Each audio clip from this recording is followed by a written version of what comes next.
হাসছি কারণ যুক্তরাষ্ট্রের যে পারফরমেন্স প্রথম পর্বে আমরা দেখে ভেবেছিলাম যে সুপার এইটে গেছে, ঠিক আছে, খুব খুশির সংবাদ। কিন্তু সুপার এইটে এসে তারা আসলে কি করছে? বাসার সামনে দিয়ে যখন কেউ যায়, যে ফেরিওয়ালারা যায়, এটা নিবেন ওইটা নিবেন, যুক্তরাষ্ট্রের তো সেই অবস্থায় হয়েছে যে এক একজনের পয়েন্টস বিলাইতেছে। কিভাবে বিলানো যায়? দক্ষিণ আফ্রিকার 18 রানে জিতাইলো না, ঠিক দক্ষিণ আফ্রিকা জিতেই নিছে, কষ্টার্জিত জয়। তারপরে ওয়েস্ট ইন্ডিজের সাথে ওয়েস্ট ইন্ডিজ মাঠের মধ্যে যা করলো, আসলে তুফান, ঘূর্ণিঝড় যাই বলি না কেন কম হয়ে যাবে।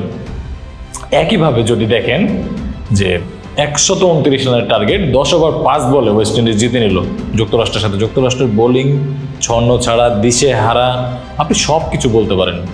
এই সব কিছুর মাঝেও সবচেয়ে দুশ্চিন্তায় যারা পড়লো তারা হচ্ছে দক্ষিণ আফ্রিকা। কি জন্য? একই গ্রুপে যদি দেখেন 2 ম্যাচে 4 পয়েন্ট নিয়ে দক্ষিণ আফ্রিকা সবার উপরে আছে।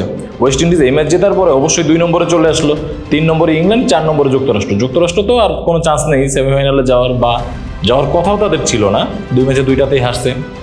এখন যে সমস্যাটা এই গ্রুপে দাঁড়াইছে সেইটা হচ্ছে ইংল্যান্ডের নেক্সট খেলা তো যুক্তরাষ্ট্রের সাথে। তারা তো চাইবে যে পয়েন্ট যত বেশি, অ্যাকচুয়ালি পয়েন্ট না, নেট রান যত বেশি বাড়ায় নেওয়া যায়।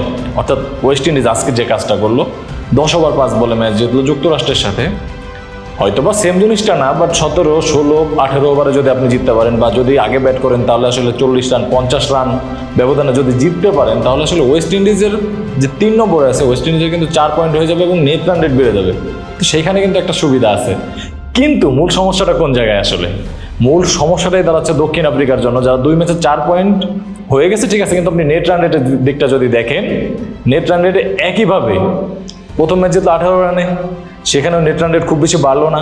আবার দ্বিতীয় ম্যাচ, গতকাল যে ম্যাচটা জিতলো আসলে দক্ষিণ আফ্রিকা, একরকম হারা ম্যাচে ছিল, শুধুমাত্র ম্যাচটা জিতছে তাদের বোলারদের এফোর্টে, তাদের ফিল্ডারদের এফোর্টে, কিন্তু মাত্র 7 রান। এই যে 7টা রান, বা যুক্তরাষ্ট্রের সাথে জেতা 18 রান, 196 রান করার পরে যখন আপনি 18 রানে জিতেন, বা 163 রান করার পরে যখন আপনি ম্যাচটা জিতে যান ইংল্যান্ডের সাথে, বা 7 রানে জিতেন, তখন আপনার নেট রান রেট কিন্তু খুব বেশি বাড়ে না। আর নেট রান রেট যখন না বাড়ে, অর্থাৎ 2 ম্যাচে 4 পয়েন্ট নিয়ে যখন আপনি প্রথম স্থানে থেকে আসলে শান্তিতে নাই, যে পিছনে যারা আছে ওয়েস্ট ইন্ডিজ বলি বা ইংল্যান্ড বলি, তারা কিন্তু 2 দলই আসলে নেট রান রেটে এই দক্ষিণ আফ্রিকার চেয়ে আগানো থাকবে। এখন এই ম্যাচের সমীকরণটা কি দাঁড়াইলো? আপনার নেক্সট খেলা ইংল্যান্ড বনাম যুক্তরাষ্ট্র। ইংল্যান্ড তো চাইবে যুক্তরাষ্ট্রকে যত ব্যবধানে হারানো যায়, আর আশাই করা যায় যে ইংল্যান্ড জিতবে ওইখান থেকে।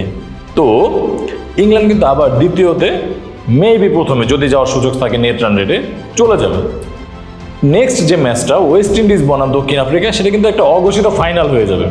এই অঘোষিত ফাইনালে আসলে যে জিতবে সেই কিন্তু সেমিফাইনালে চলে যাবে, একরকম বলাই যায়।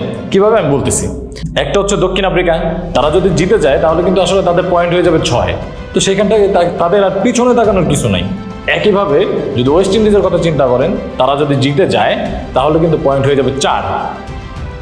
অর্থাৎ এদিকে 4, ওদিকে ইংল্যান্ডের যে আমি কথা বললাম, নেট রান রেট যদি বেশি থাকে তাহলে ইংল্যান্ড আর ওয়েস্ট ইন্ডিজ চলে যায়। ওয়েস্ট ইন্ডিজের নেট রান রেট তো এমনিই বেশি, এবং জিতলে তো আরও বেশি হয়ে যাবে। দক্ষিণ আফ্রিকার সাথে যখন জিতবে তখন তো আসলে নেট রান রেট আরও বেশি বেড়ে যাবে। তো এই জায়গাটায় দক্ষিণ আফ্রিকার বাদ যাওয়ার সুযোগ অনেক বেশি। হ্যাঁ, আরেকটা ফলাফল আপনারা সবাই চিন্তা করতে পারেন, সেটা হচ্ছে বৃষ্টিবিঘ্নিত। যদি ম্যাচ বৃষ্টিবিঘ্নিত হয়, ধরেন একটাও, যে কোনো একটা, ইংল্যান্ড বনাম যুক্তরাষ্ট্রেরটা আপনি ধরেন, তাহলে কিন্তু আসলে ইংল্যান্ডের আর যাওয়ার সুযোগ থাকবে না। পুরো এই গ্রুপের ব্যাপারটাই কিন্তু একটু টিপিক্যাল। যদি আমরা স্বাভাবিকভাবে চিন্তা করি তাহলে আসলে ওয়েস্ট ইন্ডিজও যাইতে পারে, ইংল্যান্ডও যাইতে পারে, দক্ষিণ আফ্রিকাও যাইতে পারে। যাওয়ার সুযোগ আছে 3 দলেরই, কিন্তু আসলে কে যাবে এটা শেষ পর্যন্ত খেলা দেখলে বোঝা যাবে। ধন্যবাদ সবাইকে। আইকন স্পোর্টসের সঙ্গেই থাকুন।